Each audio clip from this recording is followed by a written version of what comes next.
You एक कोशीय eukaryotic जीवों को किस समूह में रखा गया है? तो इसका आपका ऑप्शन आ जाएगा प्रोटेस्टा ग्रुप में रखा। किस ग्रुप में? प्रोटेस्टा ग्रुप में रखा गया है। प्रश्न नंबर 30 पूछा गया है कि तालाब का रेशम किस पौधे का सामान्य है? तालाब का रेशम किस पौधे का सामान्य नाम है? तो वो आपका यहाँ पे आ जाएगा स्पाइरोगायरा। स्पाइरोगायरा आपका यहाँ पे नाम, तीसरे का ऑप्शन बी लगा देना है। इसके बाद नेक्स्ट प्रश्न की बात कर लेते हैं। प्रश्न नंबर 4। प्रश्न नंबर 4 में पूछा गया कि निम्नलिखित में से किस संघ में पॉलीप तथा मेडुला अवस्थाएं पाई जाती हैं? तो किस संघ में पाई जाती हैं? तो यहाँ पे आपका ऑप्शन हो जाएगा चौथे का, वो आपका आ जाएगा सिलेंट्रेटा अवस्था में ये अवस्थाएं पाई जाती हैं। तो इस तरह से आपको इसका भी ऑप्शन लगा देना है। अब हम बात करने वाले प्रश्न नंबर 5 जिसमें पूछा गया कोशिका सिद्धांत किनके द्वारा प्रस्तावित किया गया था? कोशिका का सिद्धांत है वो किसके द्वारा प्रतिपादित किया गया था? तो वो आपका यहाँ पे आ जाएगा स्लीडेन एवं स्वयं के द्वारा प्रस्तुत किया गया था। इसके बाद प्रश्न नंबर आपसे पूछा गया है 6। प्रश्न नंबर 6 में पूछा गया कि वाटसन एवं क्रिक के अनुसार डीएनए के एक चक्र में कितने न्यूक्लियोटाइड्स पाए जाते हैं? तो यहाँ पे क्या आ जाएगा? ऑप्शन 10। तो 10 पाए जाते हैं। तो इस तरह से आपके पूरे के पूरे ये जो बहु विकल्प प्रश्न थे वो पूरे के पूरे मैंने यहाँ पे आपको अच्छे से क्या बोलते हैं करा दिए। इनको सारे के सारे प्रश्नों को आपको अच्छे से याद कर लेना है जो आपके पेपर के लिए इंपॉर्टेंट होने वाले। अब हम बात कर लेते हैं नेक्स्ट प्रश्न। नेक्स्ट प्रश्न आपके यहाँ पे पूछा गया रिक्त स्थानों की पूर्ति कीजिए। जो आपके यहाँ पे 6 नंबर के प्रश्न पूरे के पूरे होने वाले हैं। तो यहाँ पर रिक्त स्थानों की पूर्ति करना है जो आपके टोटल 6 नंबर के यहाँ पे होने वाले हैं। इसमें जो सबसे पहला प्रश्न पूछा गया है कि वह स्थान जहां पर पौधे के नमूने एकत्र करके रखे जाते हैं उसे क्या कहा जाता है? तो उसको हम कहते हैं हेबेरियम। क्या कहेंगे? हेबेरियम लिख देना है। हेबेरियम कहते हैं। तो हेबेरियम आपको यहाँ पे लिख देना पहले में। प्रश्न नंबर दूसरा पूछा गया आपसे कि सबसे ऊंचा एंजियोस्पर्म डैश होता है। सबसे ऊंचा क्या होता है? तो आपको लिख देना है यू। आपको यहाँ पे दूसरे में क्या लिखना है? दूसरे का मैं बताऊंगा। दूसरे में आपको यहाँ पे लिख देना है यूकेलिप्टस आपको यहाँ पर लिख देना पहले। ठीक है। प्रश्न नंबर तीसरा पूछा गया है कि संघ आर्थोपेडा में डैश प्रकार की सम्मिति पाई जाती है। कौन सी सम्मिति? तो यहाँ पर द्विपार्श्व क्या आ जाएगी? यहाँ पर द्विपार्श्व सम्मिति पाई जाती है। तो इस तरह से आपको इसको पूरा का पूरा ये कर लेना है। प्रश्न नंबर चौथे में पूछा गया कि द्विबीजपत्री पौधों की पत्तियों में डैश शिराविन्यास पाया जाता है। तो क्या पाया जाता है उसमें जलीकात्र पाया जाता है। क्या पाया जाता है? जलीकात्र। तो आपको यहाँ पर चौथे में लिख देना है जलीकात्र। ठीक है। इस तरह से आपको पूरा का पूरा लिख देना चौथे में। प्रश्न नंबर 5 में पूछा गया कि न्यूक्लियोटाइड्स फॉस्फोरस आर्म और पेंटोजम शर्करा तथा डैश के बने होते किसके? नाइट्रोजन के बने होते किसके? नाइट्रोजन। तो यहाँ पे आपको लिख देना है नाइट्रोजन। तो आपको 5वें में नाइट्रोजन लिख देना है। प्रश्न नंबर 6 में पूछा गया है कि समसूत्री कोशिका विभाजन में आनुवांशिक रूप डैश कोशिकाओं का निर्माण होता है। कौन सी कोशिकाओं का? तो यहाँ पे संतति कोशिकाओं का निर्माण होता है। तो प्रश्न नंबर 6 में इस तरह से आपके पूरे के पूरे यहाँ पे निश्चितान हो जाते हैं। इनको आपको अच्छे से याद कर लेना। अब हम बात कर लेते हैं प्रश्न नंबर 30 की। प्रश्न नंबर 30 में हमें सही जोड़ी मिलानी है जो आपकी यहाँ पर टोटल 5 नंबर की होने वाली है। तो सारी की सारी सही जोड़ी मिलाने वाले तो बस आपको वीडियो को लास्ट तक देखते रहना। अगर चैनल पर पहली बार चैनल को आपको यहाँ पर सब्सक्राइब कर लेना। सारे के सारे प्रश्न सॉल्व करेंगे जो आपके पेपर के लिए बहुत इंपॉर्टेंट यहाँ पे होने वाले हैं। तो आप यहाँ पे देख सकते हैं कि पहली जोड़ी है जो आपकी ऑक्सीजन को आपको क्या किससे मिला देना है? ऑक्सीजन को आपको बी से मिला देना। इसमें कैम्बिलियन कोशिका विभाजन होता है तो इसको बी से मिला देना। दूसरी पूछी मैग्नीज आपकी हो जाएगी मैक्यूनी इंटेंस मतलब सी से मिला देने दूसरी। तीसरी पूछी गई कि वुमेन संपुट को आपको ए से मिला देना। यूरिनरी ब्लैडर से मिला देना है दूसरे को। ठीक, इस तरह से मिला देना है। इसके बाद प्रश्न नंबर 4 में पूछा गया माइक्रोप्लाज्मा आपको मुनेरा से माइक्रोप्लाज्मा मिला देना। ईस्ट आपको यहाँ पे किडवन से मिला देते। इस तरह से आपकी पूरी की पूरी मैचिंग हो जाती है जो आपकी मैचिंग एकदम बहुत इंपॉर्टेंट है। तो इन सारी की सारी मैचिंग को आपको स्क्रीनशॉट लेके याद कर लेना। तो सारे के सारे प्रश्न का सॉल्व करेंगे वो भी आंसर के साथ। इसके बाद नेक्स्ट प्रश्न की बात कर लेते हैं। नेक्स्ट प्रश्न आपके इसमें क्या पूछेगा उसकी बात करें। नेक्स्ट प्रश्न आपके यहाँ पे प्रश्न नंबर 4 पूछा गया जिसमें पूछा गया कि सत्य असत्य बताइए जो आपके यहाँ पर टोटल 6 नंबर के होने वाले। तो हमें सत्य असत्य बताने कौन सा प्रश्न सत्य कौन सा, सारे के सारे प्रश्नों की बात हम यहाँ पे करने वाले। तो यहाँ पे आपसे पूछा गया पहला प्रश्न की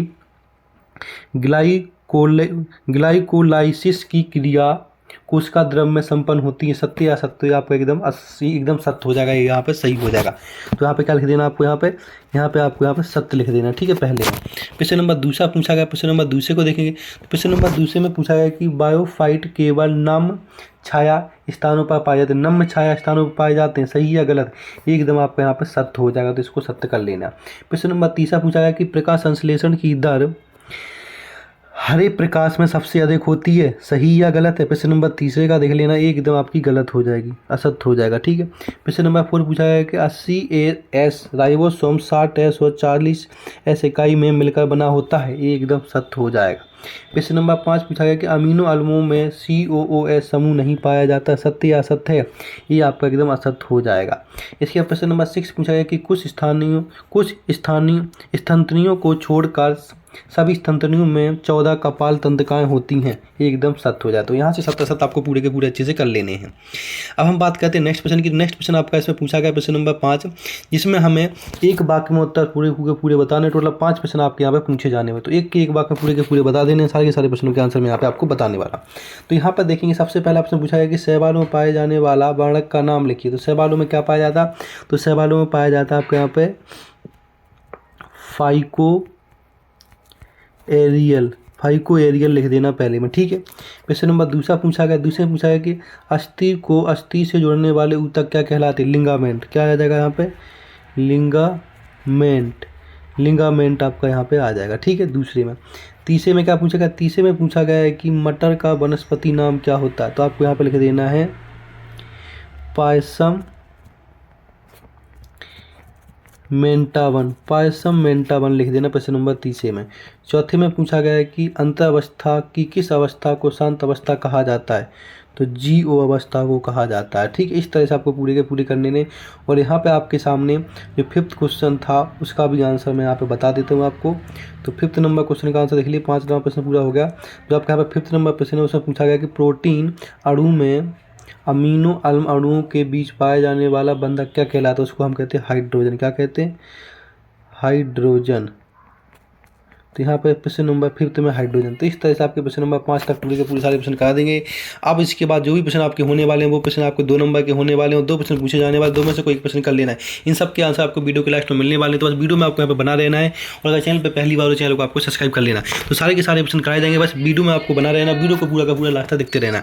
तो यहाँ पे आपके सामने सबसे जो पहला प्रश्न पूछा गया 6, इसमें पूछा गया कि समष्टि को परिभाषित कीजिए। या अथवा में से पूछा गया कि अर्ची बैक्टीरिया को जीवित जीवाश्म क्यों कहा गया है? इन दोनों में से कोई एक प्रश्न कर लेना, आपके 2 नंबर यहाँ पे पक्के हो जाते हैं।